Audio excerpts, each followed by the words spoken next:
প্রশ্নে বলেছে যে a person travels along straight road first t/3 time with speed v1 and for next 2t/3 time with speed v2 mean speed বের করতে বলেছে। mean speed বা average speed formula আমরা জানি যে আচ্ছা average speed v equal to আমরা জানি টোটাল ডিস্টেন্স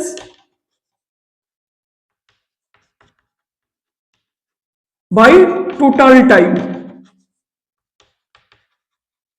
আচ্ছা t/3 সময়ে স্পিড ছিল v1।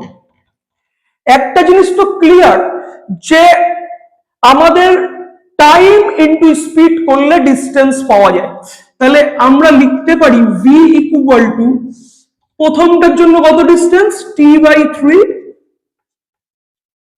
ইনটু v1 আর সেকেন্ডটার জন্য কি 2t/3 টাইমে v2, তাহলে 2t/3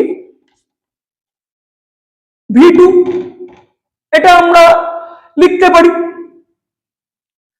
তাহলে নিচে টোটাল টাইম হচ্ছে t/3 প্লাস 2t/3, নিচেরটাকে যদি করা হয় তাহলে t আসছে, তাহলে t উপর নিচ থেকে কেটে দিলে আমাদের থাকছে v1/3 plus 2v2/3, that means v1 plus 2v2/3। কোন অপশন? অপশন নাম্বার এ আমাদের কারেক্ট আনসার। কনসেপ্ট ভালো লাগলে এস ওয়াইস ফিজিক্স একাডেমিয়া চ্যানেলটিকে সাবস্ক্রাইব করবে।